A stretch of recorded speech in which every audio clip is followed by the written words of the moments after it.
우리 옆에 분과 인사하시겠습니다. 감사합니다. 감사합니다. 사랑합니다. 존경합니다. 축복합니다. 축복합니다.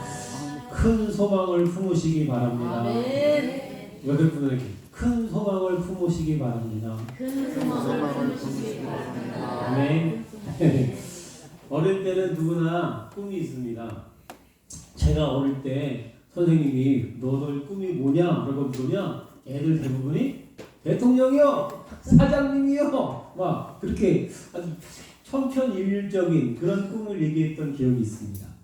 그리고 조금 시대가 지나니까 이 소위 사자 시대가 와서 사자 시대, 의사, 변호사, 판사 이렇게 사자 시대가 왔습니다. 조금 시대가 지났어요. 2000년대 넘어오면서 요즘 아이들한테 물어보면 너 꿈이 뭐니? 이러면 뭐라 그럴까요? 연예인. 일이죠, 일이. 게이머, 프로게이머. 그 다음에 뭐 요즘 같으면 또 뭐가 있죠? 유튜버. 유튜버도 하나의 직업이죠. 그러나 세상이 아주 변했습니다. 저희 어릴 때랑 지금 세상이 아주 변했죠. 여러분, 저는 어릴 때 꿈이 군인이었습니다. 이게 왜냐하면 텔레비 키면 군인 드라마가 나오는 거예요. 전후 주로 그러니까 텔레비 키면 항상 아버지가 같이 그걸 보고 있는 거예요. 전쟁 드라마를. 그러다 보니까 군인이 최고인 줄 알았어요. 조금 컸어요, 제가. 그러니까 꿈이 뭘로 바뀌었냐면 파일럿을 바뀌어요. 파일럿. 공군 조종사를 바뀌었어요. 그것도 군인이죠, 그죠? 그런데 이 중학교 1학년 때 탑건이라는 영화가 나왔어요. 톰 크루저가 20대 그 전투기를 싹 모는 탑건이라는 영화가 나왔는데 그게 이렇게 멋있어 보이는 거예요. 그래서 나도 파일럿이 한번 되어볼까? 그런 꿈을 꾼 적도 있습니다. 또 고등학교 되니까 이제 어떻게 되니까 현실이 되는 거예요. 현실. 그냥 뭐 대통령 되겠다, 뭐 조종사 되겠다가 아니라 고등학교 되니까 현실이 되더라고요. 진지하게 생각을 해봤어요. 꿈을 뭘 해야 될까? 그랬더니 형사가 되냐더라고요. 형사. 수사반장 갔던 기억이 나가지고 형사가 멋있더라고요. 이 텔레비가 사람들에게 굉장히 영향을 줍니다. 그러니까 여러분 군인 그래 고등학교 부흥회 때 참석하고 은혜 받으니까 선교사 갔다 오면 되고 싶기도 하고 막 꿈이 바뀌는 거예요. 그러다 나이가 점점 들어서 고등학교 졸업하고 하니까 현실이 돼버리는 거예요. 야, 이게 꿈하고 이 현실은 괴리감이 크구나. 그런 생각을 하게 돼서 어떻습니까, 여러분? 지금 여러분들의 꿈이 점점 잊혀져 버리고 나이가 들면 들수록 점점 꿈을 잊어버리게 된다라고 할 수가 있습니다. 우리 창년 집사님 어릴 때 꿈이 뭐였습니까? 준비 안 하셨죠? 답변을 준비 안 했어요. 우리 박수건 권사님 어릴 때 꿈이 뭐였어요? 선생님. 어릴 때는 선생님 아니면 대통령 아니면 사장님. 그렇습니다. 여러분, 그러나 우리가 살면서 이처럼 소망이 없이 살면, 꿈과 비전이 없이 살면 이건 죄송한 말이지만 조금 헛된 삶을 살고 있다, 이렇게 생각할 수 있습니다. 물론 우리의 삶이 무조건 헛되다는 얘기가 아니라 꿈과 비전이 없으면, 소망이 없으면 좀 인생이 무의미한 것이 아닌가, 이렇게 우리가 생각해 볼 수 있다는 거예요. 많은 사람들이 사는 이유도 잘 모르고 왜 사는지도 모르고 소망도 없이 그냥 의미 없는 삶을 살아가고 있다는 것이죠. 여러분, 먹고 살기 위해서 살고 살기 위해서 먹고 또 돈이나 자녀들을 위해서 살아가는 사람들이 굉장히 많습니다. 그러나 어떤 작은 소망이라도 있는 삶, 작은 꿈이라도 비전이라도 있는 사람은 인생을 의미 있게 살아갑니다. 무슨 얘기냐면 열심히 살아간다는 것이죠. 즉 어떤 목적이 분명한 삶이 있어야 의미 있는 삶을 살게 된다는 겁니다. 예를 들자면 내 집 마련에 꿈이 있는 사람은 열심히 살까요? 그냥 헛되이 살까요? 열심히 삽니다. 왜냐하면 그 분명한 목표가 있기 때문에 그래요. 내가 분명히 내가 인생이 끝나기 전에 아파트를 사겠다. 그 목표가 있는 사람은 열심히 살 수밖에 없어요. 왜냐하면 그 꿈을 이루어가기 위해서 열심히 살게 된다는 것이죠. 내가 올해 전도왕이 되보겠다. 그런 목표가 있는 사람은 열심히 살 수밖에 없습니다. 전도를 하게 되는 거죠. 작은 목표도 또 있어야 됩니다. 내가 올해 성경을 일독 한번 해보겠다. 성경 일독하면 목사님이 연말에 꿀을 주시니까 우리 오늘 주부 목사님 같이 참석해 주셨는데 주부 목사님이 저한테 꿀을 갖다 주신 거예요. 키르기스탄에서 왔다는 꿀을. 저는 성경 일독을 벌써 아직 안 했는데 미리 하나님이 주시더라고요. 할렐루야. 무조건 복 받는 성도. 할렐루야. 예, 그렇습니다. 그래서 여러분 이런 거 장단기적인 소망이 있어야 되고 또 큰 소망, 작은 소망이 우리 인생에서 계속 있어야 되는 거예요. 이 목적이 있어야 하고 소망이 있어야만 목표가 있어야만 우리 삶이 계속 의미 있게 굴러가게 된다는 것이 할렐루야. 살아가게 되는 겁니다. 여러분 이렇듯 우리 인간은 어떤 목표나 소망이 있어야만 성취감과 또 행복을 느낄 수 있게 되는 것이죠. 제가 태권도 그 사범 자격증을 따러 갔는데 거기서 그 가르치는 분이 강의하시는 분이 묻더라고요. 저를 딱 보면서 저 뒤에 나이 드신 분이 오셨네요. 왜냐면 다 태권도 사범 따는 사람은 다 20대잖아요. 대학생들이잖아요. 근데 40 중반이 다 딱 앉아 있으니까 거기 맨 뒤에 계신 분 일어나면서 일어났어요. 그랬더니 선생님의 목적과 인생의 목적과 목표가 무엇입니까? 그러더라고요. 그래서 제가 그랬죠. 저의 인생의 목적은 하나님의 나라를 완성하는 겁니다. 그리고 제 단기적인 목표는 태권도 사범이 돼서 선교지 나가서 아이들을 가르치는 겁니다. 이랬어요. 그래서 강사가 박수를 치는 거예요. 왜냐하면 거기 나와 있는 20대 학생들이 목적과 목표를 제대로 이해를 못해요. 인생의 목적과 목표를 제대로 이해를 못하니까 그냥 와서 앉아있는 거예요. 그래서 제가 일어나서 딱 목적과 목표에 대해서 딱 제 얘기를 하면서 했더니 그 강사님이 확실히 나이 드신 분은 다르다 이런 칭찬을 받았습니다. 그렇다고 점수가 좋게 나온 건 아니지만 칭찬을 받았습니다. 여러분 하나님 나라의 완성이 우리 성도들의 목적이죠. 큰 목적이죠. 그러면 단기적인 목표는 뭡니까? 교회 부흥이에요. 할렐루야. 무조건적인 부흥. 그래서 제가 올해 하나님이 주신 말씀대로 무조건 부흥하는 교회를 표를 잡았는데 올해 목표는 우리 성도교회 주일 예배인은 33명입니다. 할렐루야. 그 여러분들이 한 명씩만 전도해 오시면 돼요. 우리 이경 집사님 오늘 딸을 전도해 왔잖아요. 할렐루야. 이렇게 한 명씩만 전도해 오시면 33명 금방 됩니다. 할렐루야. 그럼 저는 목적을 성취하는 거예요. 할렐루야. 이게 의미 있는 이 삶에 의미가 있어야 한다는 것이죠. 여러분 특히 우리 성도들은 이런 여러 가지 육적인 소망, 개인적인 소망도 가질 수 있지만 특별히 더 중요한 소망이 있어요. 바로 살아있는 소망을 가져야 된다. 살아있는 소망. 그러면 살아있는 산 소망은 무엇이냐? 베드로전서 1장 3절에 예수 그리스도의 죽은 자 가운데서 부활하심으로 말미암아 우리를 거듭나게 하사 산 소망이 있게 하시며 즉 우리의 산 소망은 예수 그리스도이신 줄 믿습니다. 아멘. 예수 그리스도가 내 마음에 있으면 그것이 내 안에서 살아있는 소망이 되는 거예요. 아멘. 그분이 있다는 것 자체만으로 내가 살아있게 되는 거예요. 아멘. 그분이 있다는 것 자체만으로 내가 그분의 뜻에 의해 살아가게 된다는 것이죠.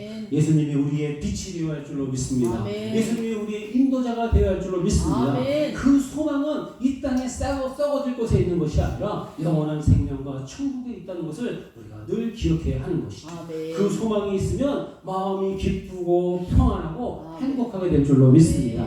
여러분 그러면 산 소망이 있는 사람, 내 안에 주 예수 그리스도가 있는 사람은 어떤 삶을 살게 됩니까? 어떤 일을 만나도 절대 절망하지 않습니다. 아멘. 여러분 시련이 오거나 고난이나 환난을 당할 때 소망이 없는 사람은 쉽게 낙심합니다. 쉽게 포기해버려요. 여러분 그것에 맞서 싸우거나 버티거나 지혜롭게 대처하지 못하고 쉽게 좌절하고 포기해버린다는 것이죠. 왜? 그 마음에 소망이 없기 때문에 그렇습니다. 여러분 소망이 있는 사람은 죽음 앞에서도 공포를 느끼지 않습니다. 죽음도 이겨낼 수 있게 되는 것이죠. 여러분 그러나 그 마음속에 소망을 가지고 있지 않은 사람은 어떻습니까? 바로 현실이 어려우면 바로 포기해버린다. 바로 좌절해버린다는 것이죠. 여러분 견디며 인내하며 포기하지 않고 굳세게 살아갈 수 있는 것은 바로 이 소망을 이루기 위한 그 꿈이 있기 때문에 그렇습니다. 자신의 목표와 소망을 이루기까지 결코 포기하지 않고 낙심하지 않는 것이죠. 이것은 소망을 가진 사람의 특권입니다. 구원과 천국과 영생에 대한 확신이 있는 사람은 소망이 넘치는 삶을 살게 됩니다. 소망이 있는 성도는 그래서 어떤 일이 있어도 좌절하지 않게 됩니다. 여러분 인내로서 이루어 나가는 것이죠. 사도 바울은 이방의 복음 전파라는 이 견딜 수 없는 소망이 있었기 때문에 어떤 시련에도 굴하지 않았습니다. 여러분 매를 맞습니다. 옥에 갇힙니다. 돌에 맞습니다. 강도를 당하고 고소를 당하고 죽음에 이르기도 합니다. 그러면 절대 굴하지 않고 그 복음을 이방의 땅에 전하기 위한 그 소망을 가지고 살아가고 있는 것을 볼 수가 있습니다. 아멘. 그 가슴의 품은 꼭 이루어야 할 간절한 소망이 있었기 때문인 것이죠. 이처럼 소망이 있는 사람은 포기하지 않습니다. 걱정하지 않습니다. 존 웨슬리 목사님이 미국으로 선교를 가게 됐어요. 옥스포드 대학에서 강의하시다가 목회하다가 미국으로 선교를 하러 갔습니다. 그때는 비행기가 없으니까 배를 타고 갔어요. 배를 타고 가는데 풍랑이 일어나요. 대서양을 건너가는데 풍랑이 일어나는 거예요. 그러니까 배가 막 침몰 직전에 빠지게 됩니다. 요한웨슬리 목사님이잖아요. 그죠? 그런데 왜 목사님이 두려운 거예요. 야, 배가 이제 나 파손하면 뒤집어지면 나는 죽겠구나. 나는 죽으면 천국 갈 수 있을까? 막 두려움이 공포가 찾아오기 시작했습니다. 그래도 막 죽어서 막 떨고 있는데 목사님이 막 떨고 있는데 갑자기 저 구석에서 찬송 소리가 들려오는 거예요. 찬송 소리가 이상하다. 이 풍랑 속에서 누가 찬송을 하고 있을까? 누가 기도를 하고 있을까? 그래서 가봤습니다. 갔더니 모라비안 교도들이 몇 명이 모여서 그 풍랑이 있는 배 안에서 찬송하고 기도하는데 얼굴을 보니까 얼굴이 평안한 거예요. 찬송하면서 기도하면서 평안하게 있더라는 거예요. 거기서 이 요한웨슬리 목사님이 충격을 받습니다. 자기는 최고 학부를 나와서 목사인데 지금 선교사로 가고 있는데 풍랑 가운데 벌벌 떨고 있는데 무서워서 떨고 있는데 저 사람들은 왜 평안이 넘칠까? 저 사람들은 왜 기쁨이 넘칠까? 무슨 차죠 여러분? 구원의 확신 차이입니다. 아무리 목사여도 구원의 확신이 없으면 구원의 소망이 없으면 죽음 앞에서 겁을 내는 거예요. 근데 여러분 아무리 목사가 아니어도 정말 초신자라고 해도 구원의 확신이 있고 그 안에 예수라는 소망이 있으면 죽음도 두렵지 않게 되는 것이죠. 여러분 타이타닉이라는 영화 보셨습니까? 옛날 영화긴 하지만 타이타닉이라는 영화를 보시면 제가 어떤 장면에 아주 큰 감동을 받았어요. 무슨 감동이냐면 타이타닉 호가 배잖아요. 배가 빙산에 부딪혀서 침몰하는데 배가 이렇게 기울어지는 거예요. 그러니까 사람들이 어떻게 되니까 다 밑으로 굴러 떨어지는 거예요. 배가 침몰하기 전에 배 안에서 막 굴러 떨어지는 거예요. 그런 가운데 사람들이 막 우왕좌왕 소리치고 막 절규하고 난리 났죠. 아비규환입니다. 그럴 때 바이올린 연주자가 탈출을 하기 위해서 자기도 헐레부터 뛰어가다가 사람들이 막 그렇게 소리치고 막 두려워 떨고 하니까 무슨 생각이 들었는지 자기 연주하는 사람들을 다 모은 거예요. 그래서 그 배가 혼돈한 가운데 바이올린을 연주하기 시작합니다. 4-5명이. 그러면서 무슨 연주를 하냐? 내 주를 가까이 하게 함. 그 찬송을 연주하는. 그러니까 그 찬송을 듣던 사람들이 어때니까 막 소리치고 살려달라고 아비규환인 사람들이 그 찬송 소리를 듣는 순간 잠잠해지는 거예요. 질서정연하게 여자와 아이부터 하선하자. 그래서 여자와 아이들이 많이 살아납니다. 여자와 아이 노인부터 배를 태워서 내려보내기 시작하는 거예요. 질서정연하게. 그 와중에 탈출하지 못한 2 아이와 엄마가 있었습니다. 엄마가 어떻게 했을까요? 아이들에게 성경책을 읽어줬습니다. 책을 읽어주는 거예요. 아이한테. 좀 있으면 죽는다는 걸 알지만 엄마는 아이들에게 끝까지 책을 읽어주더라는 거예요. 여러분 제가 그것을 보고 느낀 건 뭐냐면 예수, 즉 그 안에 예수라는 산 소망이 있는 사람은 어떤 가운데서도 좌절하거나 어떤 가운데서 두려워하지 않는다는 걸 제가 깨닫게 됐습니다. 여러분 예수님만이 우리의 소망이신 줄 믿습니다. 여러분 예수님이 우리 안에 있으면 우리가 능히 승리하게 될 줄로 믿습니다. 왜냐하면 예수님은 산 소망이시기 때문에 그렇습니다. 사랑하는 여러분, 마음에 산 소망이신 예수님을 깊이 품으시기 바랍니다. 그러면 그것이 우리가 무조건 사는 길이며 무조건 형성하는 길이며 무조건 복받는 길인 줄로 믿습니다. 그래서 마치 소망은 배의 닷과 같다라고 할 수가 있습니다. 닷 아시죠? 닷. 배가 움직이지 못하게 하는 것이 닷입니다.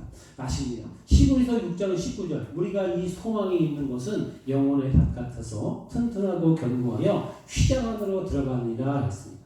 아무리 여러분 풍랑이 심하게 몰아쳐도 배의 닷이 바닷속에 깊이 박혀 있으면 배가 풍파에 밀려가지 않습니다. 여러분 마찬가지로 아무리 고난이 극심해도 소망에 닻이 있는 사람은 시험에 넘어지지 않습니다. 여러분 또한 그 닻을 주님께로 걸어놓은 사람은 절대 떠내려가지 않는다는 것이죠. 마치 시냇가에 심은 나무가 그 잎이 마르지 않고 그 뿌리가 마르지 않는 것 같다라고 할 수가 있겠습니다. 그래서 여러분 산 소망이신 예수님을 의지하는 사람은 결코 쓰러지거나 포기하지 않습니다. 또 소망은 새의 날개 같다라고 할 수가 있겠습니다. 새가 앉아있는 나뭇가지가 꺾어지면 날라서 다른 튼튼한 나무로 옮겨가면 그만입니다. 그죠? 우리가 살다 보면 시련이 올 수도 있습니다. 고난이 올 수도 있습니다. 그런데 여러분 세상 의지하고 사람 의지하면 같이 실망하고 같이 낙심해요. 같이 망해요. 그런데 여러분 아무리 시련과 고난이 온다 할지라도 우리가 살짝 뛰어서 예수님 앞에 간다면 예수라는 반석 위에 서면 그 반석은 움직이지 않는다. 그 반석은 너무나 크고 너무나 단단해서 절대 요동하지 않는다라고 할 수가 있겠습니다. 그러면 소망은 또한 마치 별과 같습니다. 캄캄한 밤에 항해하는 배는 별을 보고 쫓아갑니다. 물론 지금이야 뭐 내비게이션도 있고 위성 GPS도 있어가지고 기계를 보고 가긴 하지만 기계가 나오기 전에는 별을 보고 항해를 했거든요. 그래서 여러분 뭡니까? 하늘의 별을 보고 가듯이 우리 인생의 별이신 예수님을 쫓아가는 우리 인생이 되어야 할 줄로 믿습니다. 그러므로 소망을 가진 사람은 어렵다고 낙심하지 않습니다. 포기하거나 주저하지 않습니다. 예수님이 우리 인생의 빛이시기 때문에 그렇습니다. 예수님이 우리 인생의 이정표가 되시고 내비게이션이 되시고 소망이 되시는 줄로 믿습니다. 이런 소망을 품고 있는 사람은 그래서 깨끗한 삶, 거룩한 삶을 살게 됩니다. 오늘 3절 말씀에도 우리가 깨끗한 삶을 살아라 라고 주님께서 말씀하시죠. 여러분 소망이 없고 장래 꿈이 없고 사는 사람은 될 대로 되라는 식으로 아무렇게나 사는 사람이 많습니다. 허랑방탕하고 허송세월하며 사는 것이죠. 시간을 낭비합니다. 여러분 집 나간 탕자처럼 살게 되는 것이죠. 물론 뒤늦게 후회하고 돌아오기도 하지만 돌아오면 그만큼 늦어지고 뒤처지게 되는 것이죠. 그나마도 깨닫고 돌아오면 다행인데 돌아오지 않는 사람도 굉장히 많습니다. 어떤 사람은 또 죽을 때 하나님을 떠나는 사람도 있어요. 여러분 그런 정말 안타까운 그런 인생들도 있다는 것을 우리가 알 수가 있습니다. 그러나 장차 예수님을 만날 소망이 있는 사람은 천국에 가서 영원히 하나님과 함께 살 소망을 가진 사람은 아무렇게나 이 세상을 살지 않는다는 것이죠. 예수님이 나와 함께 하시는데 어떻게 우리가 막 살아갈 수 있겠습니까? 예수님께서 나를 보고 계시다고 생각하면서 우리가 한 번 더 생각하는 그런 삶을 살기 위해서 노력해야 할 줄로 믿습니다. 그러면 주님 앞에서 우리는 자신을 늘 깨끗하게 해야 됩니다. 나를 쳐서 복종시키라는 것이죠. 하나님이 거룩하니 우리도 거룩하다라고 말씀합니다. 여러분 부정하는 것과 죄를 멀리해야 됩니다. 살면서 죄를 안 질 수는 없습니다. 그러나 아예 보지 않고 멀리하는 게 상책이죠. 예를 들면 술자리에 가면 술 먹을 확률이 높아지는 거잖아요. 근데 술자리 아예 안 가요. 그럼 어떻게 됩니까? 술 먹을 확률이 없어지는 거죠. 여러분 술자리를 멀리하고 피하면 되는 겁니다. 좀 그렇지만 똥이 무서워서 피하는 게 아니라 더러워서 피한다. 이런 속담이 있잖아요. 여러분 그래서 여러분 그 자리를 안 가고 피하면 되는 겁니다. 여러분 멀리하고 피해야 하는 것이죠. 여러분 근신해야 됩니다. 그리스도인으로서 그에 걸맞는 자세가 필요합니다. 노련한 그리스도의 향기가 풍겨나게 해야 되겠죠. 세상과 타협하면 안 됩니다. 한번 타협하면 걷잡을 수 없게 되기 때문에 그렇습니다. 구별된 삶을 사는 것이 그리스도인인 줄로 믿습니다. 이런 어떤 그리스도인은 인내해야 됩니다. 그리스도인이 인내하지 않으면 누가 인내하겠습니까? 인내는 성령의 열매다라고 했습니다. 여러분 인내로 소망을 이루어 가게 될 줄로 믿습니다. 소망을 이루기 위해서는 반드시 인내의 열매가 필요합니다. 사랑하는 여러분, 우리가 주님의 뜻대로 살아야 부끄럽지 않은 구원을 얻게 됩니다. 여러분 믿음으로 구원을 받지만 성화되어 가는 삶이 우리에게 필요한 줄로 믿습니다. 주님 뜻대로 살기로 했네. 주님 뜻대로 살기로 했네. 돌아서지 않겠네. 이제 돌아서지 않습니다. 여러분 우리는 신부고 주님은 신랑이라고 성경은 말해주고 있습니다. 여러분 신랑이 오는데 신부는 소망이 있습니다. 신랑이 올 거라는 소망이 있어요. 그래서 신랑이 오는데 신부가 대충 있다가 신랑을 맞이하면 되겠습니까? 머리도 안 감고 대충 옷 입고 있다가 신랑 오신다 하면 그 뛰쳐나가면 되겠냐고요. 안 되잖아요. 신랑이 오시기 전에 머리도 감고 신부 단장을 해야 되잖아요. 화장도 좀 하시고 신부 단장을 해야 되잖아요. 즉 예수님이 신랑이시기 때문에 예수님이 오시기 전에 우리가 그에 맞는 그리스도인의 삶을 살아야 한다는 것이죠. 이게 바로 성화되어 가는 삶이다라는 것입니다. 그러므로 여러분 우리가 최소한 하나님의 이름을 욕되게 하거나 영광을 가리는 일은 하지 말아야 하겠습니다. 소망을 품은 사람은 소망 때문에 그래서 아까도 말씀드렸지만 열심히 살게 돼 있습니다. 열심히 살아갑니다. 소망이 없는 사람, 목표가 없는 사람은 일할 의욕을 상실합니다. 목표가 없기 때문에 그냥 건성건성 대충대충 할 가능성이 많은 것이죠. 여러분 그 맹점을 정확히 드러내 보여주는 게 공산주의죠. 공산주의. 공산주의의 최대 맹점이 뭡니까? 사유재산을 인정하지 않는 거예요. 자기 개인 재산을 인정하지 않아요. 그러니까 여러분 집단 농장에서 같이 일을 해요. 근데 여러분 사유재산을 인정하지 않아요. 그러니까 소망이나 희망이나 목표가 없어져 버립니다. 왜냐하면 내가 안 해도 누군가 하겠지. 내가 열심히 해도 받는 건 똑같아. 그럼 내가 열심히 농사해서 100을 얻었어요. 그러면 세금 띄고 뭐 해도 90%는 내가 갖잖아요. 그게 우리 민주주의잖아요. 공산주의는 어때요? 100%를 얻었어요. 나라에서 50을 떼어가요. 그 다음에 20은 또 간부가 떼어가요. 나머지 30으로 일한 사람 10명이 나눠 먹어야 돼요. 그것도 내가 먹고 싶은 대로 갖다 먹는 게 아니라 배급 받아요. 배급. 네, 줄 서서 배급 받아야 돼요. 그러니까 의욕이 사라지는 거예요. 마음에 목표나 소망이 없으니까 의욕이 완전히 사라지게 돼요. 열심히 해도 똑같은 것 같고 여러분 내 것은 없고 그러니까 여러분 동기부여가 안 되는 것입니다. 소망이 없는 것이죠. 그래서 여러분 공산주의를 따라하는 사람들은 결국 다 망했습니다. 여러분 21세기를 사는 우리나라에 공산주의, 사회주의, 막시주의, 구체사상 이런 말이 떠도는 것 자체가 너무나 어이없는 일입니다. 여러분 이런 사람들이 있으면 안 돼요. 여러분 그들은 입으로는 서민을 위한다고 하면서 평등사회를 만들어야 한다고 떠듭니다. 여러분 그런데 그들의 취약한 뒷모습은 어떻습니까? 강남이나 분당에 전세 산다고 자기가 서민인데 여러분 강남이나 분당의 전세가 얼마인지 아십니까? 10억입니다. 10억. 세종시 아파트 두 채예요. 그게 서민입니까? 네, 그러면 안 된다는 거예요. 여러분 그런데 여러분 이론과 현실이 다르니 위선적인 삶을 살게 될 것이죠. 그러다 보니 여러분 같이 망하게 되는 겁니다. 여러분 소련이 이미 망했죠. 여러분 중국이나 베트남은 정치는 공산주의를 하지만 경제는 먹고 사는 문제는 시장 경제를 채택할 수밖에 없었습니다. 여러분 왜 그렇습니까? 공산주의가 망하는 이유는 소망이 없기 때문에 소망이. 사람들에게 소망을 주지 못하기 때문에. 여러분 소망이 없으면 같이 망하게 되는 겁니다. 여러분 그러나 소망과 목표가 있는 사람은 꼭 이루어야 한다는 신념과 믿음, 의지가 있기 때문에 열심히 일합니다. 소망 있는 사람은 일하지 말라고 해도 일해요. 그렇죠? 소망 있는 사람은 열심히 일합니다. 여러분 우리나라가 어떻습니까? 6.25 전쟁 끝났어요. 전 세계에서 가장 못 사는 나라가 됐어요. 근데 여러분 어떻게든 살아보겠다는 의지, 내 자녀를 어떻게 키워보겠다는 의지와 소망을 가지고 열심히 일하셨습니다. 우리 조상 선조님들이 100년 만에 도움받는 나라에서 도움을 주는 나라로 된 걸 살려요. 여러분 이게 바로 소망이 있고 없고의 차이라는 거예요. 여러분 세계 유일하게 도움받는 나라에서 도움 주는 나라가 되었습니다. 여러분 소망이 있고 없고가 이렇게 차이가 나는 겁니다. 유명한 사진 아시죠? 인터넷에 올라와 있는 유명한 사진. 불 꺼진 한반도. 예. 그래서 위성에서 우리나라를 딱 찍으니까 북쪽은 어때요? 깜깜해요. 깜깜해. 우리가 살던 남쪽은 어때요? 대낮같이 밝아요. 휘황찬란하게 밝아요. 그 사진 기사들 기자들이 그 사진을 딱 올리면서 뭐라고 얘기합니까? 어떻게 이렇게 같은 나라가 같은 민족이 이렇게 차이가 날 수가 있는가? 70년 만에 어떻게 이렇게 차이가 날 수가 있는가? 저는 그 기사를 보면서 해답을 알았습니다. 무엇입니까? 산 소망이 있고 없고의 차이인 거예요. 예수님이 있고 없고의 차이인 거예요. 마음속에 사람의 마음속에 꿈과 비전이 있고 없고의 차이가 그렇게 차이가 나게 된다는 것이죠. 여러분 그러나 우리 성도들은 열심히 살 때 땅의 것이 아니라 위의 것, 즉 하늘의 목적을 두고 살아가야 할 줄로 믿습니다. 위의 것, 가장 고상한 것을 바라봐야 한다는 것이죠. 오히려 그런 믿음으로 살면 그럴 때 하나님께서 모든 은혜와 복이 자연스럽게 우리에게 임하게 부으실 줄로 믿습니다. 땅을 바라보고 세상을 바라보면 공허와 허탈감뿐입니다.